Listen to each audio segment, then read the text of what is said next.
So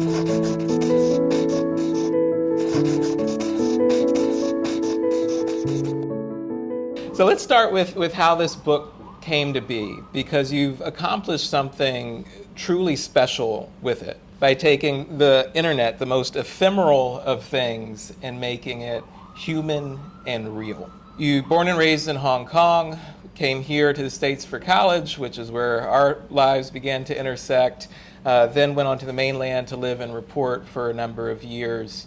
Is this the book you always knew you were going to write, or did it sneak up on you? The short answer to that is probably both. On one hand, you can say that this is the book that I have always wanted to write. Another way of saying it is I didn't realize that it would take book form, but its central guiding question was something that was always a kind of North Star that guided my thinking and writing.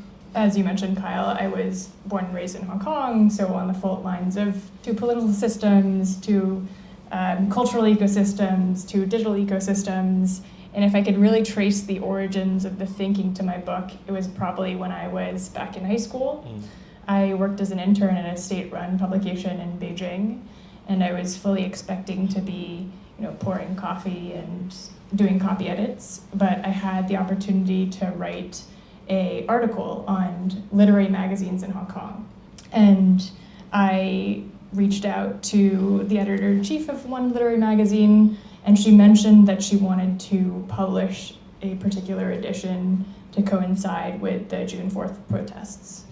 And I sent my transcripts to my editor, and my editor was like, no, that can't be included, please remove that. I was not surprised, I was not naive. I knew that to write for a state paper required working within particular constraints, but I was at once kind of indignant and intrigued because this was the first time I felt the kind of red line of the censor on my own words. And it sparked a series of questions that I would continue to pursue for the next decade, which was at core, what does it mean to write truthfully with creativity and with integrity within the bounds of the Great Firewall? I took that question with me to college, where I met you, where I kind of picked up some of the theoretical and academic underpinnings of what the internet could look like and what liberalization was and what modernization was. I learned how to write long-form narrative journalism, which I fell in love with, and I wanted to use those tools in China, in the society that I'd become fascinated by. And so, 2017, I graduated from college, and I decided that I wanted to go and live and write in Beijing. And this is the point at which I think the book found me. I don't know if you remember the summer of 2017, but Chinese hip-hop suddenly became viral in the mainstream, particularly the hip-hop that was coming out of Chengdu. And I was fascinated by the hip-hop artists in Chengdu because I wanted to understand what it meant to perform and practice this kind of provocative counterculture, particularly within constraints. And I booked a flight to Chengdu, and about a month before I planned to leave, the government banned hip-hop, or specifically they banned hip-hop off television. And it made me intrigued because I wanted to know, okay, so how are these hip-hop artists towing the line of the censor and towing the line of this ban? While I was in Chengdu, a lot of the hip-hop artists described their experience as a kind of dance in shackles. They use this phrase, dancing in shackles, which in Chinese is 带着铁链跳舞. And that phrase would kind of form the core idea and the metaphor behind the book. So let's talk a little bit more about the lives you've chosen to spotlight in the book. What drew you to them? What made them emblematic in your mind as archetypes of the wall dancers? I can briefly introduce the 5 subjects that I ended up following in the book. The first is Ma Baoli, who was a young man and a cop from Xinhuangdao in northeastern China.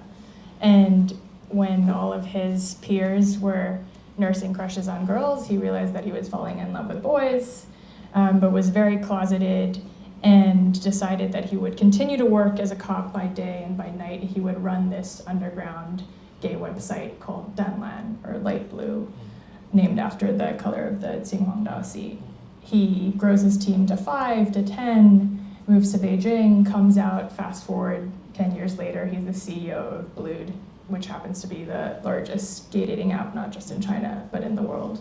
There's Liu Pin, who was a journalist at a state-run media organization before she decided to quit her job, become a freelance writer, and she founded Feminist Voices, which is one of the largest feminist magazines, or most influential feminist magazines in China. And it eventually also became a hub for a lot of young feminist activists in China in the early 2010s. She moved to New York, not voluntarily, she just happened to be in New York at the time that the government cracked down on a group of young feminists called the Feminist Five, and has been in New York ever since then. There is Cafe who is one of the young hip-hop artists that I met while I was in Chengdu, who fell in love with hip-hop after he listened to Eminem's Stan online. And he decided he wanted to become a rap star. And his career kind of blew up just as hip-hop was becoming popular in the mainstream. There is Chen Xiufan, who is a science fiction writer, but he spent most of his adult life working as a tech worker at Baidu and Google before pivoting to writing sci-fi full-time. And then lastly, there's Eric Liu, who used to work as a censor at Weibo in the early 2010s before he had a crisis of conscience and decided to leak a bunch of censorship directives. So those are the main characters, and I would say one of the main reasons that I was drawn to this particular set of characters was that they were all part of the margins. I was drawn to the margins, I was drawn to the underground, the subaltern, the kind of edges that were not the center and not the mainstream. So that's why I reached out to queer communities, feminist activists, the science fiction writers, the hip hop underground. That being said, even though many of them were on the margins, a lot of them had one foot in the mainstream. They had one foot in the center. So they knew how to speak in tongues, they knew how to code switch, they wore many hats. They knew how to kind of identify points of change from within the system. Mabali is a perfect example. He was part of the queer community and the leader of a gay dating app, but on the other hand, he was a cop, so he really knew how to speak the language of authority. I think as a minority myself, you raised code switching, and for me that was an entry point to this book, where there's so much to empathize with on a human level of folks trying to come to terms with their truth in a society that doesn't allow them to completely live it. But what also struck me was, perhaps with the exception of our friend Cafe, they're trying to come to terms with their identity, but they're not doing it as much in a conversation with a global discourse. Instead, they're drawing on very deep wells within China's own culture, thinking of the gay community and cut sleeves, which dates to a first century story. As I was reading this book, it forced me to question my belief in universal values, and instead perhaps consider the notion of convergent ones, the idea that we can independently arrive at something that's similar yet distinct. I'm curious how you see it. I like your use of the word convergent. I found myself, when writing about these particular set of subjects or writing about these communities that I was writing about, I found myself kind of pushing back against, on one hand, ideas of cultural relativism, like this idea that there are a set of innate cultural factors that make particular Chinese communities the way they are, just because of the environment they grew up in. But I also found myself pushing back against a set of kind of rigid universal values that dictate the way these communities are supposed to be. So to give like a very concrete example, you brought up the cut sleeve and China's queer communities and its LGBT movement. If we were to look at it from a very culturally relativistic lens, a lot of people, particularly the state and members of society, would try to suppress and try to cut out China's queer communities because they were somehow Western, somehow influenced by quote-unquote hostile Western influence. And like that, it can be both personal and political. So on the personal level that could look like a parent being like, well, if my son didn't watch this Western TV show or go abroad to the United States, then like he would still be a good Chinese patriotic straight boy. You know what I mean? And I think on the political level, that would often be like, well, we're gonna shut down this queer organization or this civil society organization because it's an example of the influence from the West, right? And this is not representative of a patriarchal, heterosexual Chinese person.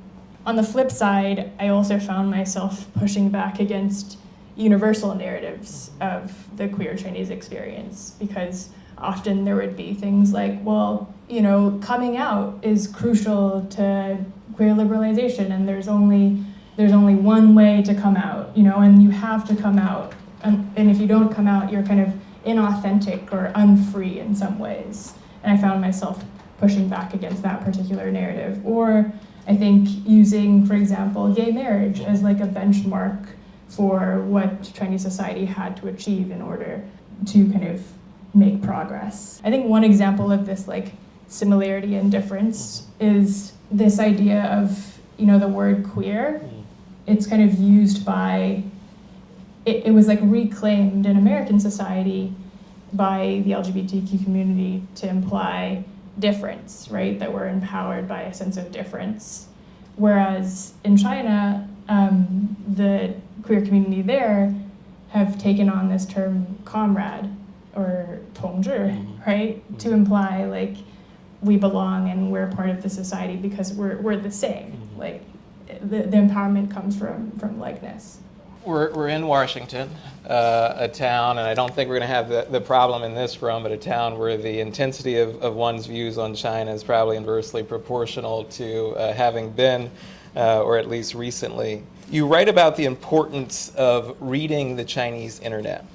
And if we all collectively travel back in time through the century that was last year, it was about this time that TikTok had just survived a shutdown. And many Americans had or were in the process of ironically wandering through the social media platform Xiaohongshu, resulting in a surprisingly genuine people-to-people moment of Americans and Chinese sharing the same virtual space. We then went on to have a number of live streamers visit the country, and now social media tells me that we're awash in Americans that are living a very Chinese period in their lives. What do you make of all this enthusiasm for China, particularly when so many of our friends who are there, many of China's own young people, are confronting, you know, quite intense pessimism about the state of their lives? Yeah, so like I think I've definitely noticed, and I imagine a lot of people in this room have noticed this weird vibe shift when it has come to particularly American discourse on China in the past year, right? I think we could probably trace its roots to the migration of TikTok refugees onto Xiaohongshu, or maybe the release of DeepSeek R1.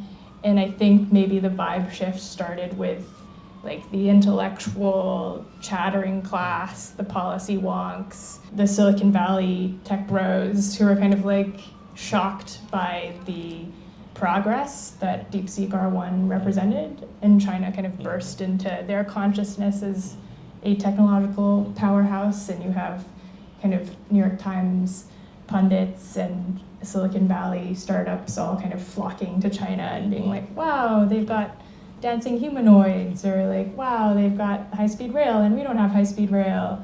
You lived that earlier today coming down from New Haven. Yes, that I was delayed on the train on the way here.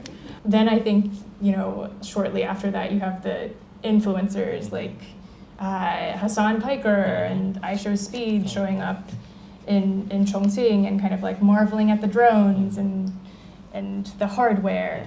This doesn't really reveal anything about China. Like for me, all of this shifting discourse is less about China and more about the United States. So if you were to survey someone's experience in China in 2025, it's not like suddenly everything became shinier and more well-built. And high-speed rail has been built for many years. To me, it kind of reveals more of a shifting American perspective on China. It's kind of a projection of envy, fear, desire.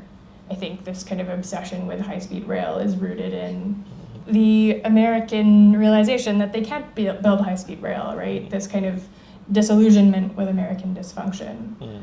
And so I'm a little torn about this weird vibe shift fascination, because on one hand, I like the idea of deeper engagement and curiosity about a place that comes from a genuine source of curiosity, whereas I don't like the idea, or I'm wary of the idea of treating a country like this two-dimensional rhetorical mirror onto which one projects one's fantasies and fears, right? And I think a lot of it is swinging between two polarities. On one hand, you have China, the superpower economic juggernaut that's building humanoids, but then there is also this other China that it is possible to hold in your consciousness at the same time, which is economically stagnant and suffering from demographic decline and youth unemployment, and people are feeling very pessimistic about their futures. Those two can coincide in the same society, and we need to be able to hold those two possibilities in our heads at once. For sure, and you mentioned DeepSeek and now Report on AI. And just before the book was published, did a trip to the mainland to get a sense of how it is and isn't yet infiltrating society. We know that globally, AI is a huge source of counsel and companionship to many, particularly young people. If I'm a young gay man in China right now trying to come to terms with my identity, and I am trying to go on QN or DeepSeek, am I going to find AI playing an affirming role in my life, or is it going to throw up the ideological equivalent of a firewall? And if we can extend, your book is about the search for community and belonging online, how do you envision that shifting as we transition from the Web 2.0 era to the AI era? I am generally quite wary of AI, particularly when it comes to using it as a source of companionship or therapy or counsel. We can already kind of turn to the internet as an example of how things went wrong. In the early days of the internet and online life, social media was a source of connection and belonging for many people. That's totally true, and totally true for a lot of the subjects in my book.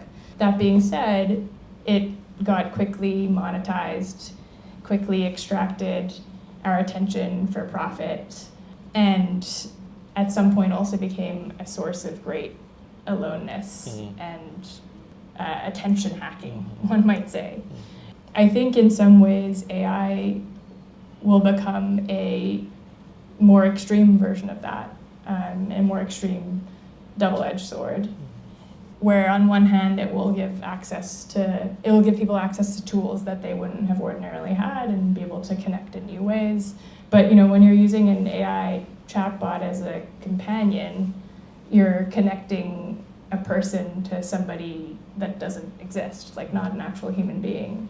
And I think if the social media platforms, hacked our attention, the AI chatbots and the AI companions could potentially hack our attachment systems, right? Just how we actually relate to people. They promise these kind of frictionless social interactions where friction is actually a crucial part of building trust and vulnerability. So to answer your specific question, if I were a young gay man in China, or any person in any society, I would be hesitant about using AI as a companion and a form of counsel. If I were using it in a very targeted way with clinical oversight, was asking it for very specific sources of help, maybe it would be okay, just maybe. But if I were asking DeepSeek to solve my life problems and sharing my deepest, darkest secrets, I would be very wary. I want to go back for a minute to the wall, because when I read your title, I'm instantly reminded of the David Foster Wallace, This is Water, when the old fish is passing two younger ones and says, hey, how's the water? Only for the younger fish to look at each other and say, well, what's water? How does someone in China come to learn that there is a wall in the first place? Let's start in the context of the internet, but then let's broaden that to the other metaphor you use, that they realize that even when you're stepping out of the digital realm, there are still boundaries that are governing your behavior in society. Yeah, I've never ever drawn a parallel between David Foster Wallace's This is Water essay with the Chinese internet, but I appreciate the parallel. I think that maybe the similarities are in some ways that to dance is a very intuitive process, just as discovering that you live inside the pool of the Chinese web is a very intuitive process. It's very different for people depending on where they come from and where they live. It can be a gradual process. I don't think for many people there is this revelation that I live within a firewall. It's more at some point you hit an obstacle, and then a few months later, a few years later, you realize that the walls around you are tighter than you realize.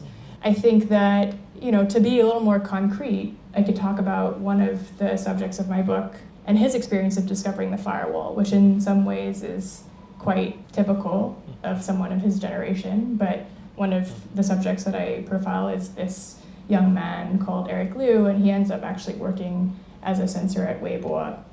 But he discovered the firewall in college when he realized that he wanted to watch the kind of top 100 films on IMDb, and he couldn't access a bunch of them. And so at that point he was like, okay, I should probably download a VPN and try to access them. And that was his first encounter with the firewall. But he had a much more intense encounter with the firewall, when he actually joined Weibo and actually became part of it. He was actually a human embodiment of the firewall itself, and that's where he learned about censorship directives from top-down regulators. The fact that he would have to kind of delete words one by one off the internet. He learned about shadow bans, and he learned about sensitive keyword databases. He learned about the entire nuts and bolts behind how the firewall actually worked. And so he gained a level of understanding of the firewall in a way that I'd say most citizens do not. Frankly, arguably don't encounter, because in the normal course of their lives, they're not running up against that boundary. And so it almost inherently brings you to the types of folks you profile in this book, as you say, the subaltern, that are searching, right, for manifestations of themselves online because they're not finding it in the real world. And then they come face to face with that wall.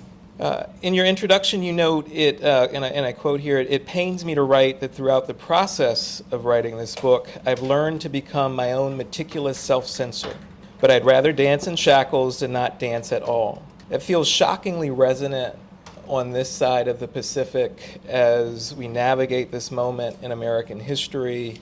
What would our Chinese friends tell us about how to stay true to ourselves in a moment in which our government and our algorithms feel ever more emboldened to dictate that truth to us?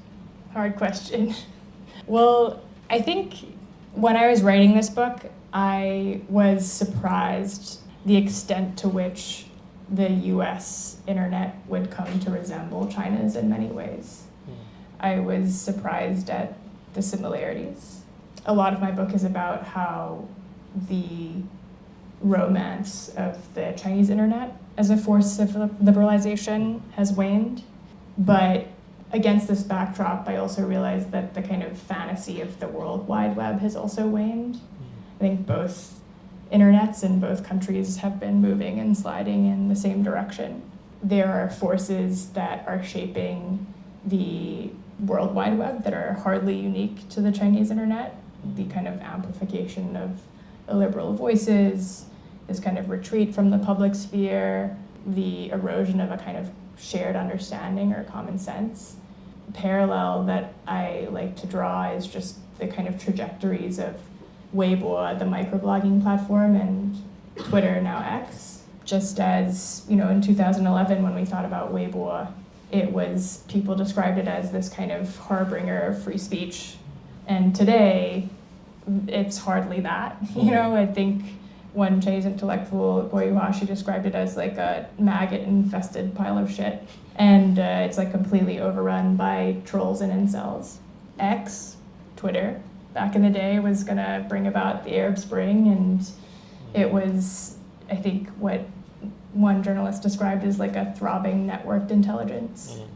Now my fellow journalists call it, I don't know, maybe some of you might disagree, but like call it a cesspool or a hell site.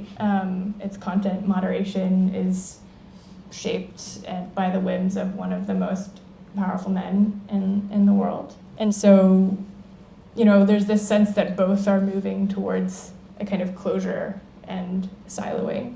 The one thing that I didn't realize is that people in this country will also have to learn how to be wall dancers too.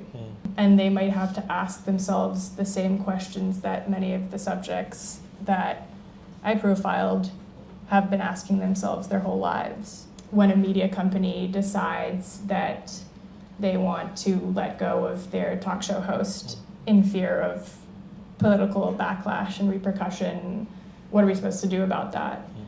Or when when the tech companies and the tech elite decide that they're going to align themselves with the rhetoric and policy directives of political power, you know, which country am I talking about here? What are we going to do about that? And I don't want to like prognosticate. I don't have like any clear sense of what it means for any person to dance, but I think it requires that all of us kind of think more deeply about questions like, what does it mean to really think for yourself and form your own opinions in an environment that's shaped by algorithmic control? Or what does it mean to like build solidarity and nurture community in an online environment that like is polarizing and isolating? What does it mean to like protect our private lives from state encroachment and surveillance? I think these are questions that people in China and the wall dancers have been asking themselves like pretty intensely for a while, and we're gonna have to start asking ourselves those questions here too. I want to open it up, bring you all into the conversation. And Chinese internet users, like, how do they sit in this sort of post-literate world? And then also, like, do you think it becomes easier or harder to dance in a world that is like more orality focused and less literature text focused? I've never thought about that. Kyle, I'd love for you to weigh in as well. And, I mean, and maybe what immediately comes to mind, right, is just the rich homophonic nature of quasi-subversive discourse on the Chinese internet. And so maybe in response to that, right, the need to have a rich well of things that you can allude to, that playfulness with language, written language, though in this case still tied to the tonal reality of Mandarin. Maybe there's something in the intersection there that resonates with you.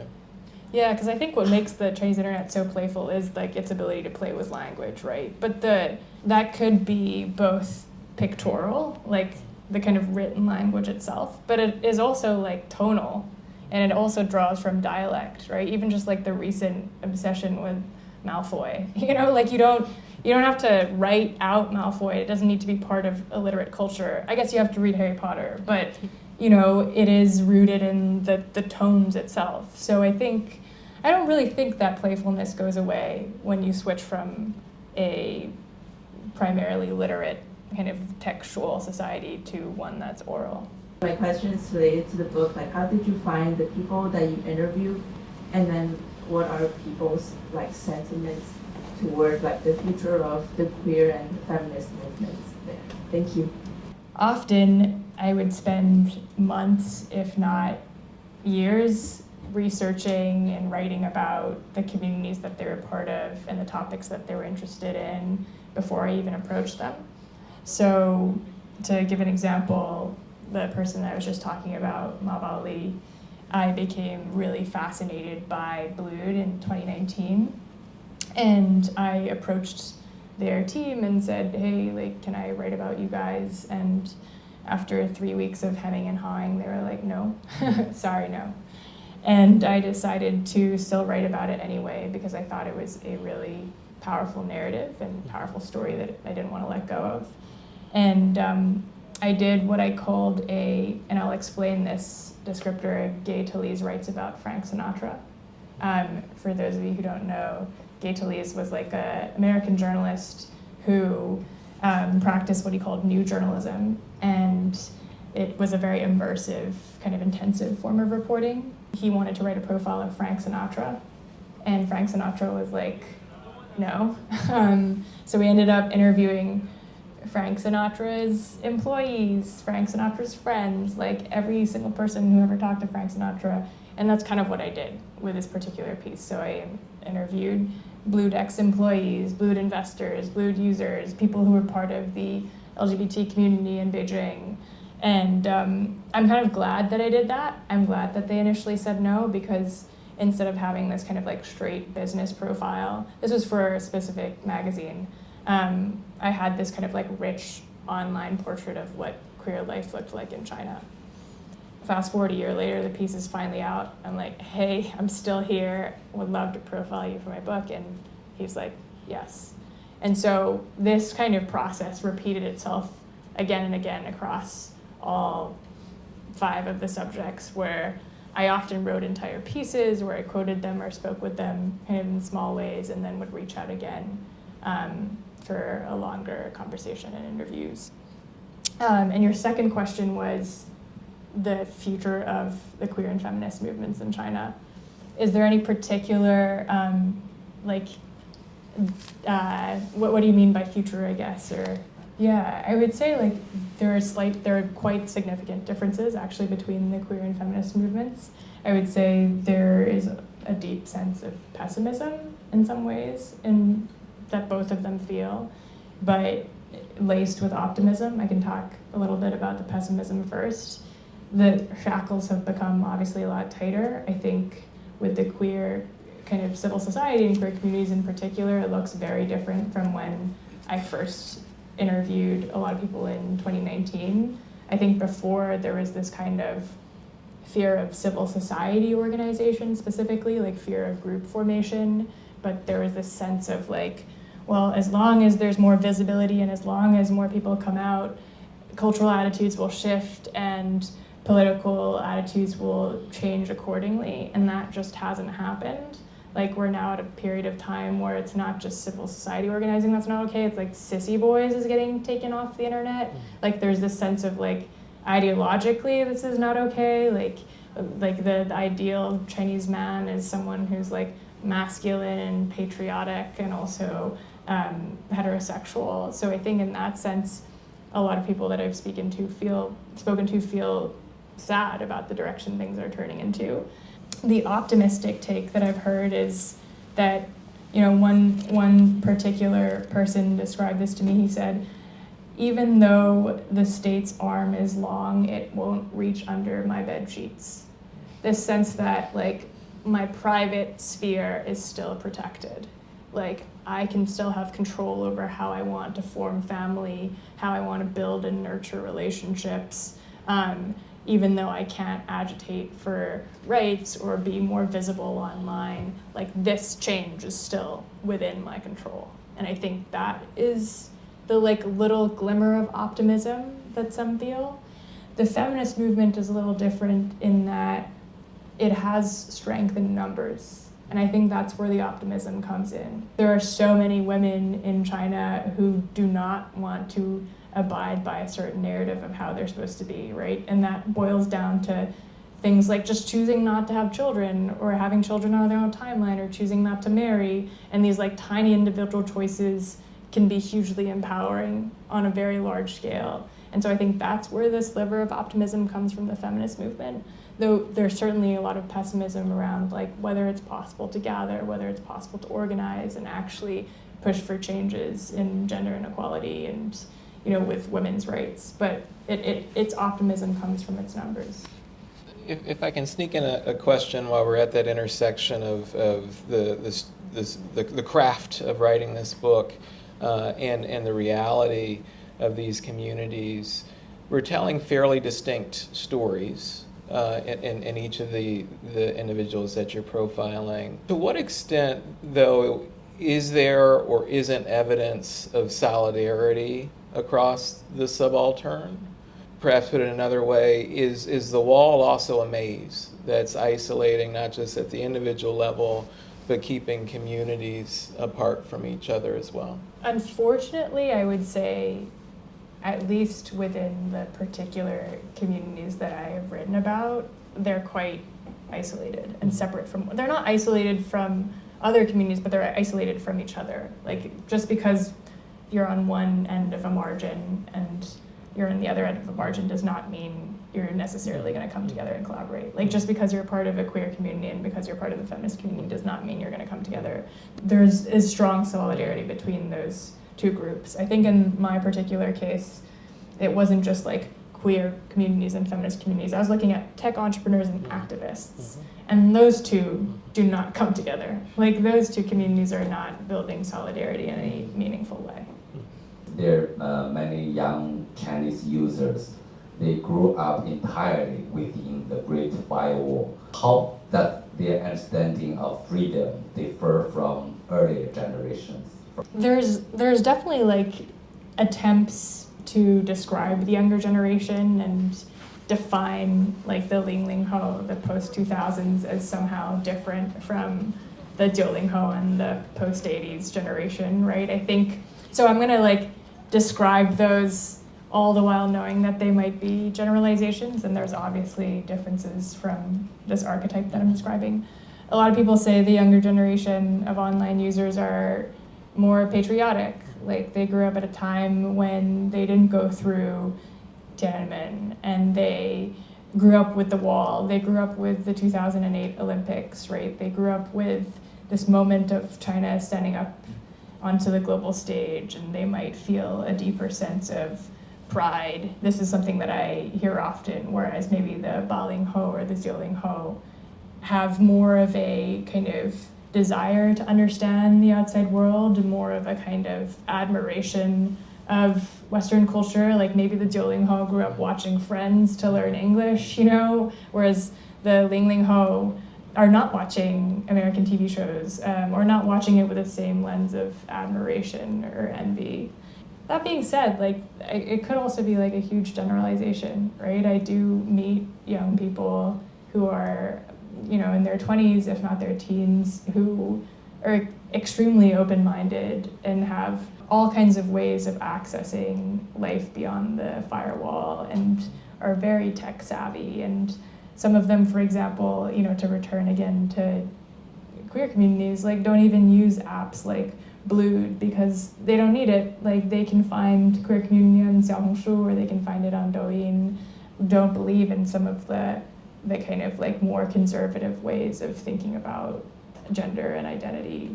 So like, yeah, I think the kind of trope, the characterizing of young people as more patriotic and more closed, there is some element of truth to it, but I also don't 100% buy into it. I mean, Kyle, what do you think? What immediately comes to mind for me is the work of Jennifer Pan and some of her colleagues at Stanford and elsewhere who've done some large, you know, online sociological work. And it does, you know, just some of the exhibits that come to mind are charting age and measures of liberalism, or expressions of liberalism in terms of agreement with certain statements that were posed towards them. And you do certainly see that almost U-like shape, where you've got the 90s and the 80s generation of folks who are expressing greater alignment with a liberal worldview relative to what you're seeing on the other ends of the age distribution.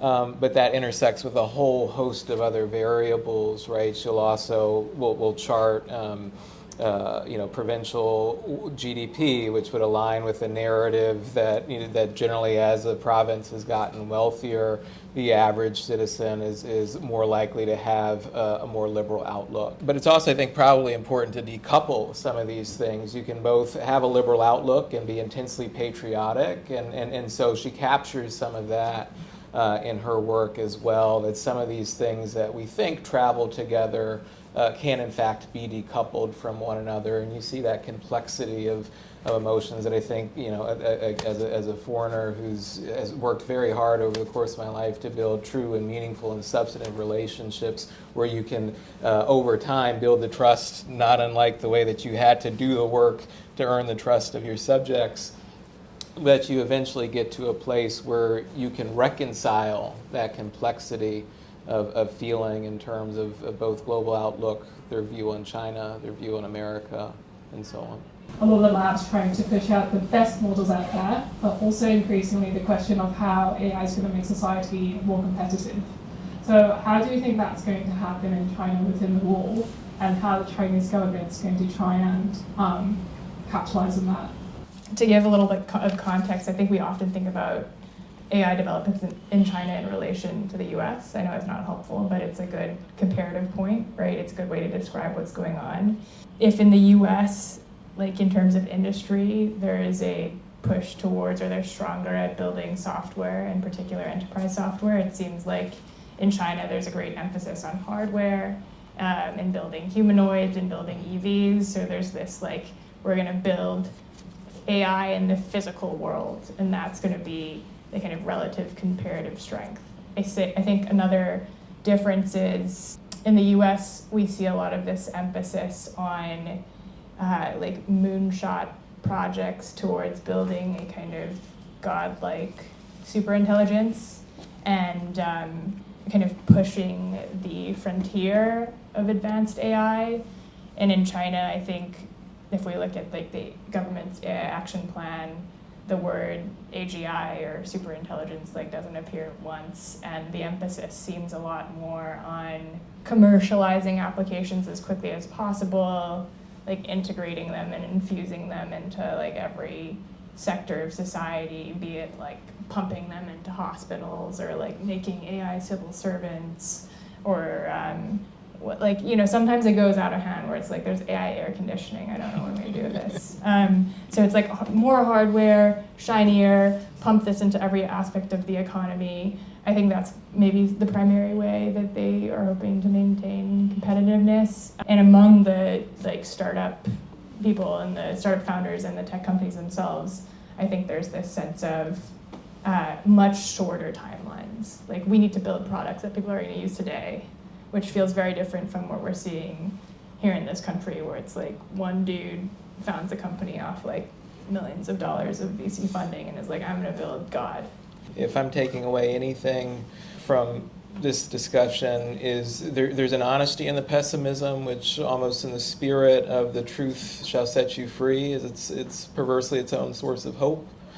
And even more than that, just the extraordinary sense of empathy enabled me as a reader to have for the people that you are spotlighting in their communities. And so I want to thank you, Yi-Ling, for being with us tonight and for gracing us with this incredibly gorgeously written, poignant reminder of our common humanity and that which unites us across the Pacific. So thank you.